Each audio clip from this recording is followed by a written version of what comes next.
case we have not had an opportunity to meet yet, my name is Taylor, and I am your student pastor here at The Brick. And I'm crazy excited for today. I'm a little bit louder, a little more energetic than your lead pastor, so if you hate that, it's okay. You know, I won't be here next Sunday. But for real, it is one of the greatest honors of my life to be on the stage and to serve in this church. So I'm stoked. I'm excited for the next 30 minutes of looking at your beautiful faces. We are in Trending Truth, and if you're new with us, you may not really know what that is. And so what we're about to do is we're going to take viral videos, and we're going to use those videos to teach truths that we find in God's Word. And I'm super pumped about it because now I can only teach in chunks. But here's how it works. There's a bunch of clips, and the way this is designed is there is a message for you. I believe that in my whole heart. There's something today God is trying to say to you. Your job is figure out which one it is.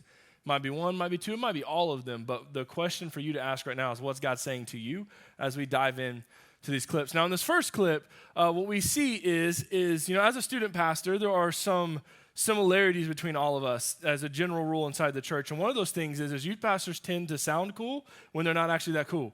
Like, it didn't take very long in church. We see a youth pastor say a phrase, and it's like, that don't sound the same coming from you, bro. Like, you too old. You don't even know what that means. Or like, you ever had your mom try to come down to your world and speak the lingo? It's like, you don't even know what you're saying. And so this actually happens in real time. There's a news anchor that starts talking about things he don't know nothing about. Let's check it out. COVID's dangerous. It's lethal. It's a bit like the beef Notorious B.I.G. used to rap about when he said, beef is when your moms ain't safe up in the streets. Beef is when I see you, guaranteed to be in ICU. Well, when COVID sees you, you can end up in ICU. Maybe not at the same rate as Biggie's beef, but that's the point about risk. You don't want to test these streets and risk ending up in the ICU.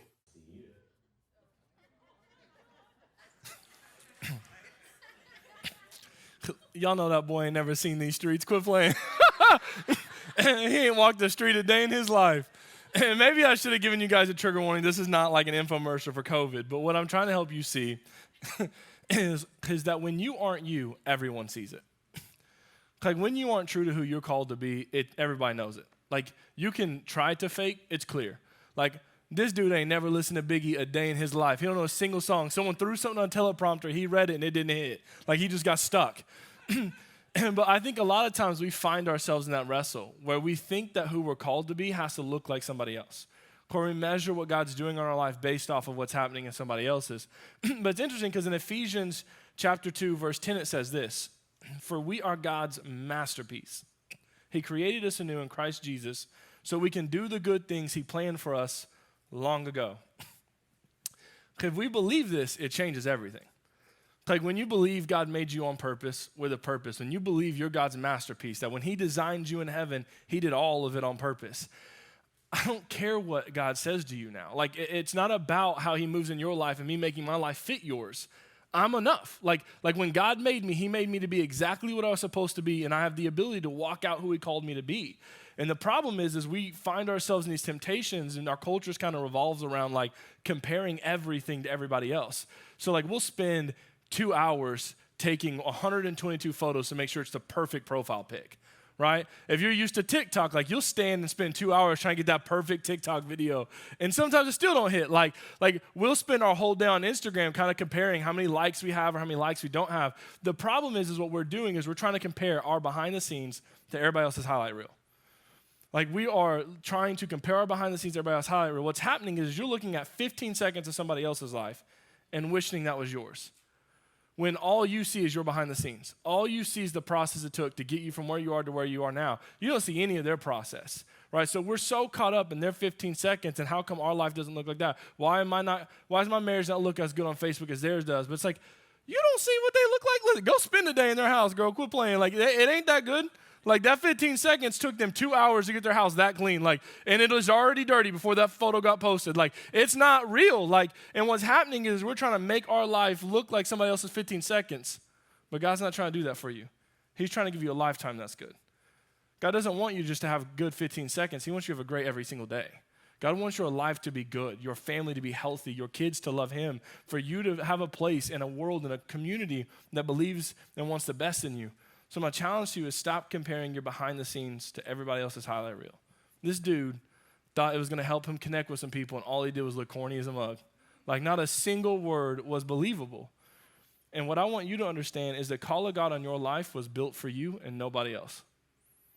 Like, if he wanted you to look like somebody else, he'd have made you them. If God wanted your call to be somebody else's, he'd have gave you theirs. He didn't. He gave you yours. And so our job as followers of Jesus is not to get so caught up in what other people are doing. It's, God, what are you saying to me? Who have you called me to be? What are the steps I'm called to take? Now, in this next clip, what we see is something called the one-chip challenge. And if you're not familiar with it, basically, you get this stupid hot chip, and you eat it, and you try to see how long you can last before you die. That's basically the whole concept. Like, this thing is dumb hot, is next level, is crazy. And what's happening is these two anchors, like, have a bet happening. And so now what we see is what happens when you try to, like, write a check you can't cash. Let's check it out.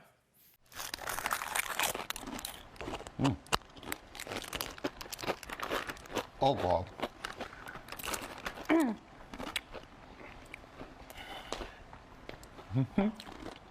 Oh, I like. You all right there, buddy? You okay? You need some water? You're Maybe not some going milk? to win. No sweat. Oh, God. I swallowed the rest of it. There is milk here. Can we get a close-up on his eyes? Oh, my God. I should also say, to be fair, Jim. Did she eat this? Oh, my God, Yes. you did. I'm Ethiopian. My family is African. So I've been eating hot sauce since I was a baby. This isn't affecting you. Did you see the dirty look you just gave me? Jim, it's okay. You can just give up now and drink some milk. You're literally sweating, Will Jim. you stop talking? Okay. Can we get a medic in here for Jim?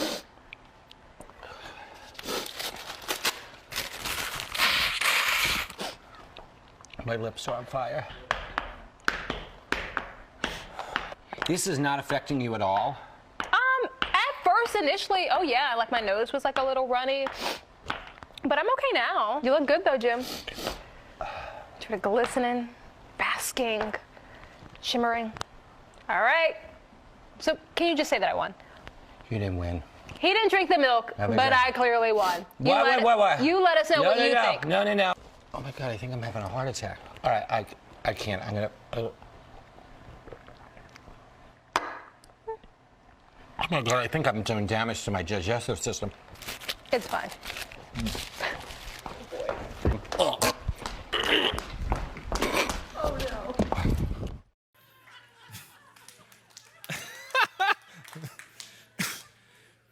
If you have ever wondered what my relationship with our lead pastor is like, it is this clip right here. 100%. Like, for the last 12 years of my life, this clip has been a just plug and play on repeat. Like, it ain't changing. Here's what that looks like. I overconfidently believe I can do anything. So I'll commit to anything. So it's like, oh, I got this. I'm 100% sure I got this. Like, zero doubt in my mind. Then I get into it and I realize, like, oh, I drastically overestimated how long that would take. I don't even have the resources to do that. I don't have the skill to do that. Like, if you go in our office, like, some of our windows are blacked out. That's because I said we were going to get that done. Like, 3 weeks ago, it still ain't done. You know why? Because I can't put tint on the window. Like, and Jared's like, bro, you ain't got to commit to everybody like that. Like, it's not even that serious. Like, no, I got this, bro. I can get it. It ain't done. So, like, what is true, though, because for way too many of us, that is exactly how we live our life. Constantly overcommitting to things. Constantly assessing our abilities to not be accurate. Like, we find ourselves in these positions where it's like, oh my gosh, I really thought I could, but like, there's no way I can. And like, we're not self-aware. We're just believing that we'll always be our best version of ourselves. We're not processing what God's trying to do right now. Like, the way that looks like is, I can pay this off. So like, this payment, I can handle that, no problem. And then like, life gets real, like it does. And it's like, oh snap, nope. I'm gonna get this loan to cover this loan, but then like, I'll repurpose it all, we'll be good here. And then that happens for 18 years, and now it's time to send our kids to college and we can't pay for nothing. We got caught. We got stuck in the middle of our overconfidence, and it cost us something. And now we're like, what do we do now? Like, it looks like us sitting here saying, like, nah, no, they would never do that to me. I'm different. They're different. That would never happen. Like, they've changed now. And then 6 months becomes a year, becomes 2 years, becomes 5, becomes 10. And now I'm stuck in a relationship that's abusive, and I have no way out. And I'm convinced I can't change anything. What do I do? Right? Like, it looks like us sitting here saying, like, it's just a drink. Like, what do you mean? Like, I'll be fine. It's a drink. That's not that big a deal. But then it's 2, and then it's 5, and it's 10. And then now I'm perpetuating a legacy of addiction that if I'd have just looked at my family, it had told me, yeah, odds are that's going to be hard for me. We don't ask any questions. We just believe we can do it all. We can fix it. We can change it. We're different. We're the exception. And if we were just honest a little bit about who we are and where we are, God could begin a process that would change us. If we'd ask just a couple questions, we'd find out. Like my guy, like all he had to do was ask a question. And he'd have found out homegirl was built for it. That was nothing. That was a stroll down the park. She's been eating hot sauce since she was a baby. Like, this is no thing for me. I got this. Nah, but he just knew he had it. Overconfident, sure willpower. I'm a fight my way through it. And the problem is if you're like me, what happens is you get in it and you're so convinced you could have done it. Instead of asking for help, you just keep fighting through it. I'm going to do it. I'm going to do it. I'm going to do it. I'm going to do it. I'm going to do it. I'm going to do it. And I can do this. But you can't. And so what's happening is we're just suffering needlessly. Like there's no reason for the amount of pain. He's got milk in front of him. It's a sip and it all goes away. But no. He's going to do it. It's like, it ain't even phasing her. There's no reason for you to still be here, bro. Just drink the milk. But he's suffering needlessly. Psalms chapter 86 verse 5 says this. You, Lord, are forgiving and good, abounding in love to all who call to you. He's forgiving, he's good, and he's abounding in love to all who call to him. Hear me. Drink the milk. Drink it. Like, quit suffering needlessly. God doesn't want this for you. God doesn't want you to feel like you can't do it. God doesn't want you to feel like you're alone. In fact, none of those things are true. But if you would just ask him, if you'd ask for some help, everything could change. Like, quit trying to live your life by yourself. You weren't called to do it like that. Ask for help. If you're in here today and life is not going the way it should, you feel like you're alone, you feel like you're sinking, there is a team of people ready and willing to love you like crazy, to walk every step with you along the way so that you can become the person God called you to be. And we ain't perfect, he is. So not only are we here, God is ready and willing to, with abundant love, forgive you and bring good to you. Like, just ask for help. Drink the milk. Don't wait till your digestive system is messed up. Drink the milk. Now, in this next clip, what we see is there's an Australian news channel, and they are interviewing a young pro-Australian surfer. And what they find out is she shares a little bit more than they might be planning. Let's check it out. What does your dad and whatnot think about all of this? Because I'm sure that he's an athlete. Is he an athlete, your dad? Yeah, my dad was an athlete, but now he's pretty fat. he used to eat like 2 liters of ice cream every single night, like of those Murray salted caramel ones. And then he used to get really angry at Mum because Mum didn't always buy it for him. Yeah. But when Dad got really angry, Mum started buying it for him all the time. Yeah. And then he had to suck his gut in for photos. It was really funny. Oh, no, he's fly. Y'all, she saw everything. Like, that girl knew exactly how much ice cream he ate, down to the pint. Like, he eats this much ice cream. She doesn't know how much he ate. She knew the brand. He likes this specific flavor, and when he don't get it, he ain't happy. Not only that, like, she knew he was sucking the gut in. You know what I'm saying? Like, family photo, I can't be that fluffy. I'm gonna hold it in just a little bit longer so it looks right. Here's the one thing I've learned in my time as a student pastor. It's your kids see everything. They do. I mean, they see all. And they don't just see it, they're studying it. Like, you are giving them an instruction manual by which to live life. So every decision, every interaction, every encounter, they're seeing it all. And it's like, what happens is sometimes we try to tell ourselves that it's not true. Like, well, no, we hid that. And then, like, they're 30 and they're in counseling, and it's like, oh, nope, we didn't. They saw every bit of it because they're watching everything. They hear the conversations. Your kids see the way that you treat your spouse. They see the way you speak about them. They see the way you talk about them. They see the way you solve conflict and arguments and discuss with each other. They're literally watching all of it, and none of it's hidden. Like, they see the way you spend your time. They see the things that you say are important, and then what you live is important. Like, there's something our lead pastor says a lot, your feet do the voting. Your time tells on you. So what matters to you, your time will always say. Like, so if church matters to you, you're here on Sunday, right? Like, if your kids matter, then you make time for them. Like, and your kids are watching it. So what you're accidentally telling kids at time is what you believe because of the way you spend your time. Like, they see everything. They see how you treat the waitress who can't do anything for you. The people in your life that you don't need anything from and how you interact with them, the people in your community and your in all of the places you go, they're watching all of it. And they see how you treat people, and it is teaching them who they're called to be. Proverbs chapter 22, verse 6 says this: train a child up in the way he should go. Even when he is old, he will not depart from it. This scripture is so true, but it is so much more than just bringing your kids to church. Right. Hear me. Bring your kids to church, okay? I'm a student pastor. I'm biased. Please bring them. 6th to 12th grade, we love them. We got a spot for them. Switch is epic. I love it. Not only that, like our Life Kids team, they're killers. Like they are absolutely unbelievably phenomenal. They will love your kid unconditionally. It's an amazing experience. So like, don't not do that, but do more than that. Like, realize that's not the whole story. Like, you don't just bring kids to church and hope they catch Jesus. You model Jesus. You walk out your relationship, and it speaks to them what matters. Like, my deep prayer is that as a father and as a husband, like, I would love my wife in a way that my daughters know how they should be loved. That my son would know how to treat a woman because of the way I cared about my wife. Like, I want to love her in a way that it screams to them, this is what love looks like, and here's how you walk it out, here's how you treat it. I want to worship God in a way that screams from the mountaintops that he's so real to me. I want to worship God in the way that I hope my kids worship when they're older. Like, I want to walk this life out as best I can to be who God's called me to be so they could realize God is a call for them too. Like, I want to spend my time in a way that lets them know, yes, life is difficult. Yes, we make sacrifices, but also you matter. So like if I'm at the church longer this week because we're planning an event, we're having a movie night on Friday, right? Like if I had to stay later for Switch, we're having an extra date night if we got to. Like I'm going to do what it takes so that my time and my words match.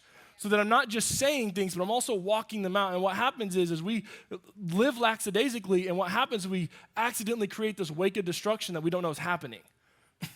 But if we could live on purpose, we can control the narrative. And here's the thing. When I don't do that, which is going to happen because I'm not perfect, I want them to see what it looks like to make it right. I want them to see what it looks like to say, my bad, I'm sorry. Will you forgive me? I love you. I know I missed it, but I'm going to try better this time.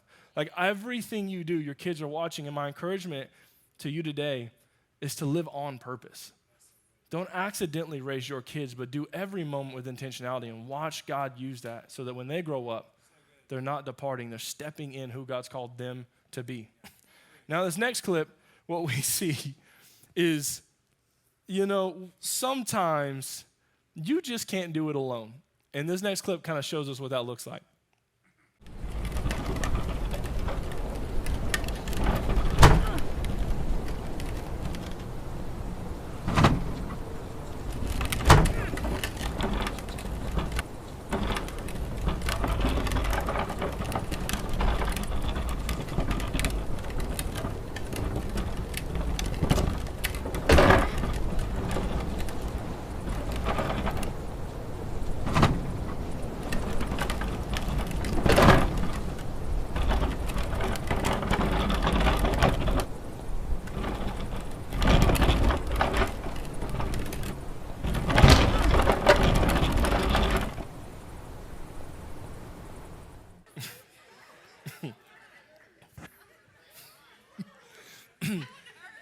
You ever been there?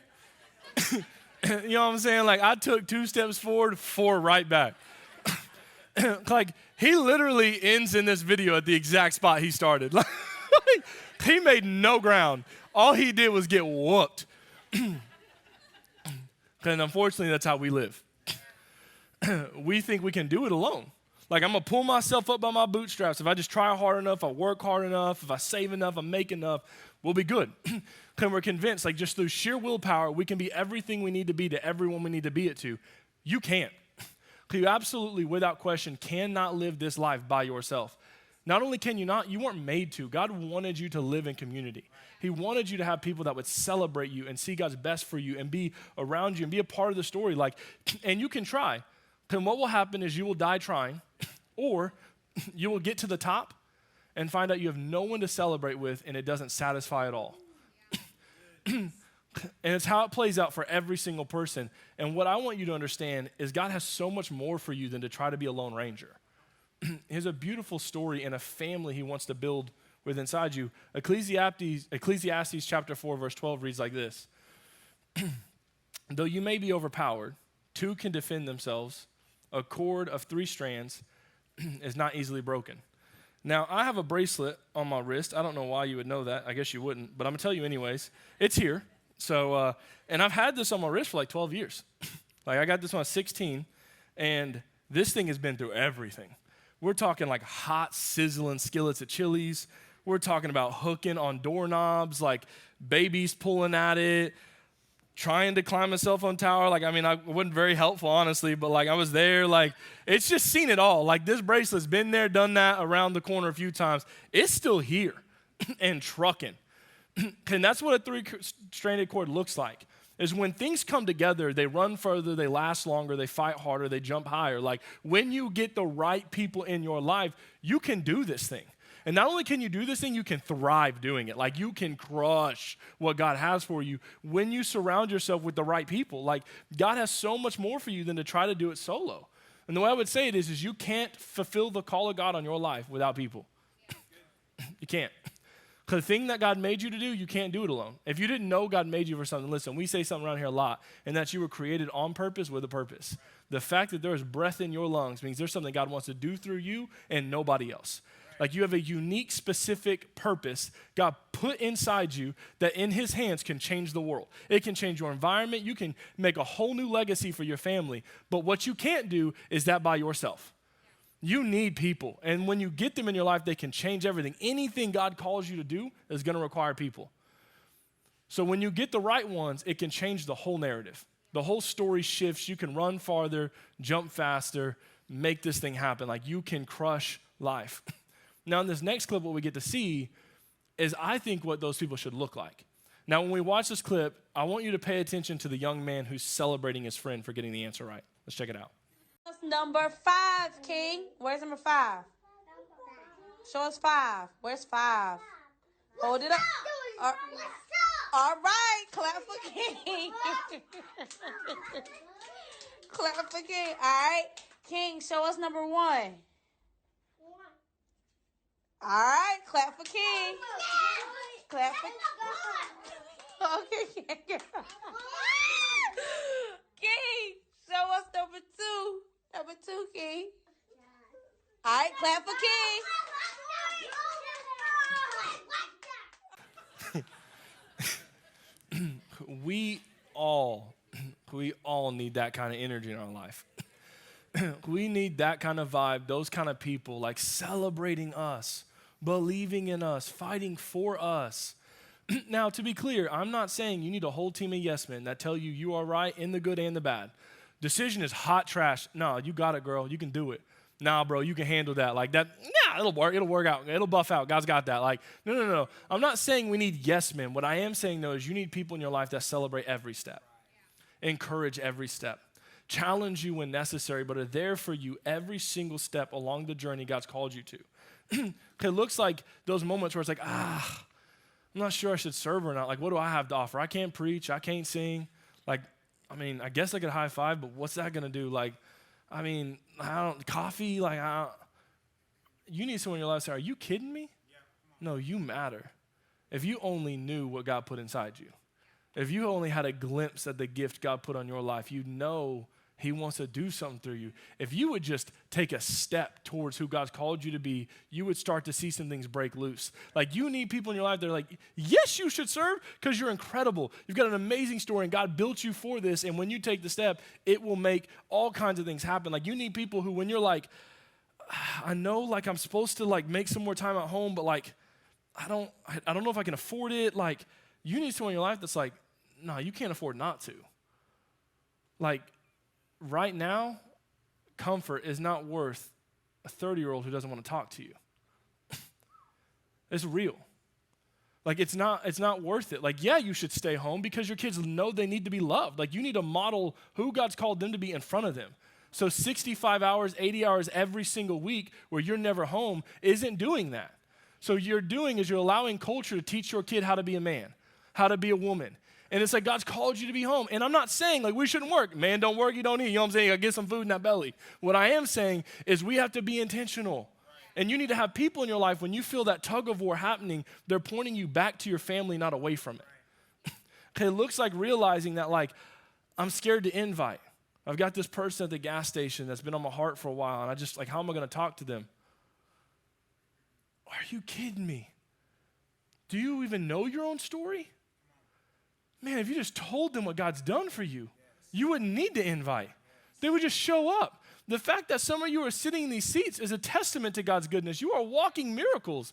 Anyone else in your shoes would have quit so long ago. They would have fallen on their face, they'd have given up. You didn't, though, because God's good, and he's got more for you. Like, if you would just tell your story, you'd find out, oh, my gosh, no, yeah, I'm going to talk about who God is to me, what he's done for me, and you're going to find out that he isn't just doing it for me, he's going to do it for you, too. We need the right people in our life spurring us on to take every step God's called us to. But like, not only should we have those people, we should be those people. That's the kind of friends you should be. Celebrating the best in everyone, like looking for excuses to have hope, looking for excuses to tell people you love them and you care about them. Like, could you imagine how different work would be tomorrow if you showed up and you just made your mind up? I'm going to find all the good things. I'm going to ignore everything bad. I am just focusing on the good today. It would change. I promise you, like, if you looked at your kids today when you went home, it's like, you know what, I know you already gonna stress me out, but like, I'm not even worried about that. I'm stoked that you ate all your food. Let's go, my dude, let's go. Way to eat. Like, if you would just start celebrating the good things, what you're gonna find is it changes your whole perspective. Zig Ziglar says this, he says, you can get everything in life you want if you will just help enough other people get what they want. I believe with my whole heart, if you will look to help other people achieve their dreams, there will be no shortage of people helping you achieve yours. When you look to love people, you look to celebrate them, you look to believe the best and to encourage them and who God's called them to be, those same people just find their way to you. There's something about living in hope that attracts hope people. And my encouragement to you today is to not just look for those friends, but also be that friend. Realize that's the kind of relationship God's called us to have. Now, in this next clip, we get to see someone celebrating a woman's 110th birthday. Like, so she lived a minute. And in my experience, people who are older than me typically have some wisdom that you can pull from. Let's check it out. Flossie, you say you're a little tired this morning. Is that right? I am tired. She is very tired. That's actually, I heard, your favorite activity to do at the center here is to take a little nap. Take a nap many times as I can. Later today, Flossie's family is going to be coming out here to throw you a big birthday party. Are you excited for your party? Not one bit. What would you would rather be taking a nap, huh? Flossie, the people on TV want to know what the secret is to being able to live so long. I don't know. I don't fight it. I live it.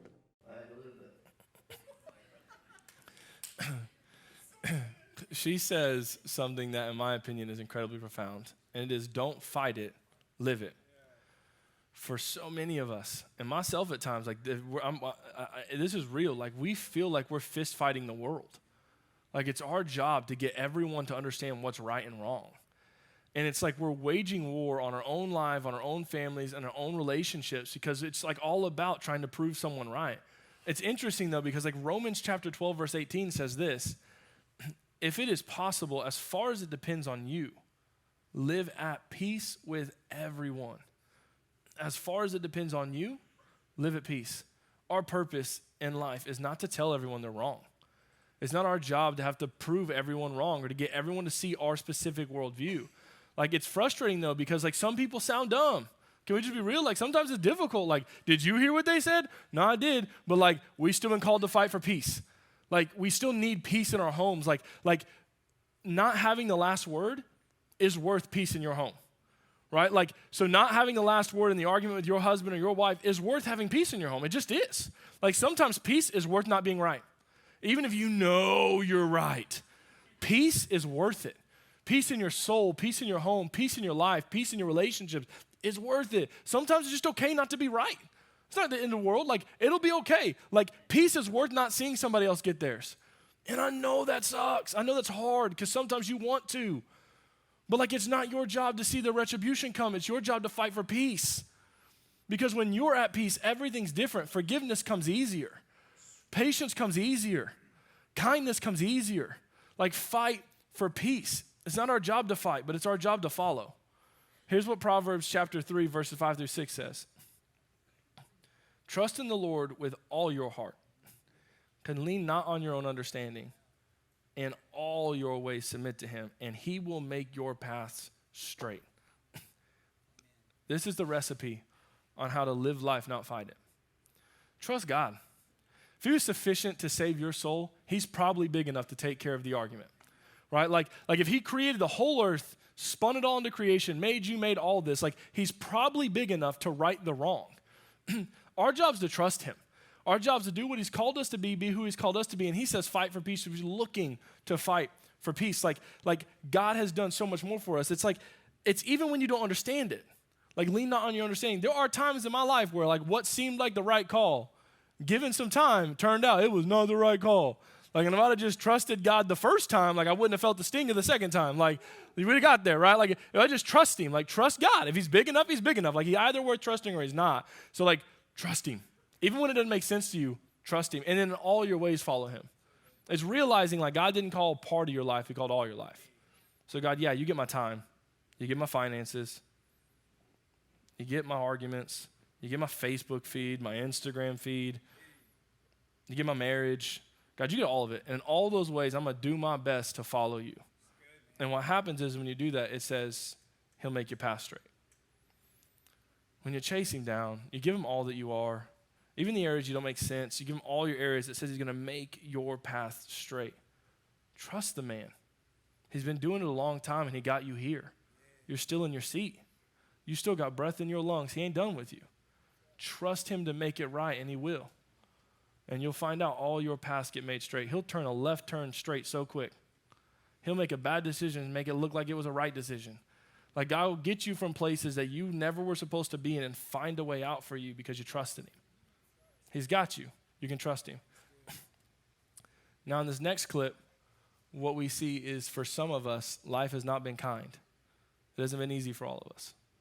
And there are some of you in here, when you're hearing this conversation, all these different points, you're like, yeah, bro, cool story, but like that's not for me. If you knew my story, if you knew what I've been through, you would know some of that is just like wishful thinking. But in this next clip, what we get to see is how love can genuinely change everything. Let's check it out. That was work. Families don't have to match. You don't have to look like someone else to love them. Go to the place where you spend. Go to the place where we spend all our time together.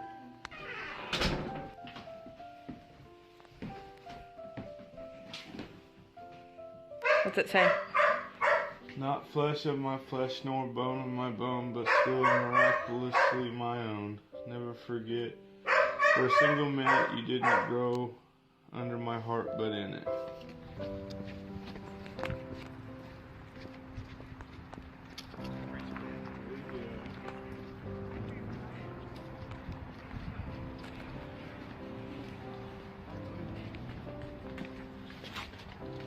Thank you for being the dad I didn't have to be. Thank you. No, you read it to him. Oh, I did? Yeah. My daddy is the best dad. He ran to me, not away from me. He stays there with me.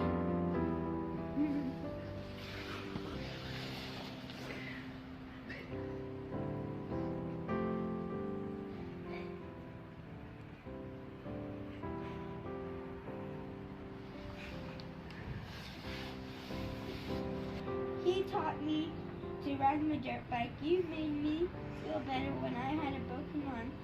Do you remember when you got down on your knee and said you will be my forever daughter? And I can't wait for that to happen. Now, Daddy, when you die.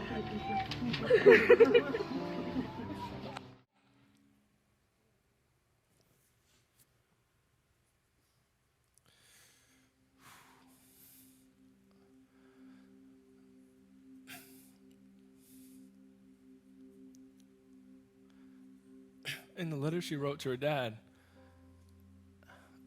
she said that he ran to her, not away from her.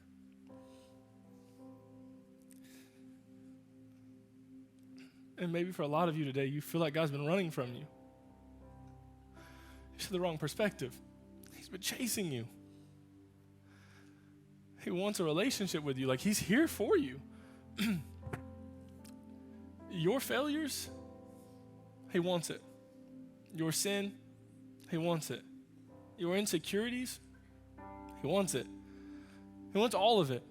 Like, God is running to you, not away from you. He has been chasing you down, hoping that you would make the decision to let him adopt you. Galatians 4:5 says, God sent Jesus to buy our freedom so that he could adopt us as his children. In Jesus, freedom was made available. The question is whether or not we'll let him adopt us. Like, it's on the table. Like, when Jesus said, come to him as you are, that invitation was giving already knowing who you are. Like, so he saw it all. He knew how broken you were. He knew the mistakes you've made. He knew your sin. He knew what you felt about him at the time. He knew the thoughts that you've had. Like, God sees it all, knows it all, and still says, come to me. Like, he's standing there ready to wrap his arms around you, let you know he loves you. Will you let him adopt you? Will you accept his forgiveness? Will you accept the life that he has for you, the good things he wants to bring to you? Will you trust him long enough to make the path straight so you could find out you weren't ever created to be alone? There's a heavenly Father who sent his son to die for you so you could spend the rest of your life knowing that you weren't just kind of loved, but you were deeply loved. And there's a broken body on a cross and an empty tomb that screams that God would go to hell and back so that you would know he loves you. He loves you. So wherever you're at, your story is not the final say. In one moment, God could change everything. My challenge to you today is to let your Father adopt you. Thanks for joining us for today's message. And our prayer is that God used that message to get exactly what he needed for you today. If you're still joining us, you may be looking for a way to join the community. We'd love for you to comment, share, send us a message, help us connect with you because we want you to feel like you're a part of the family here at The Brick. If you're looking for a way to give back, you can text the word BRICK to 45888. That's the word BRICK to 45888. The first time you do that, it's going to connect you to a credit card, debit card, or bank account. We just want to say thank you for being a part of leading people to become fully devoted followers of Christ.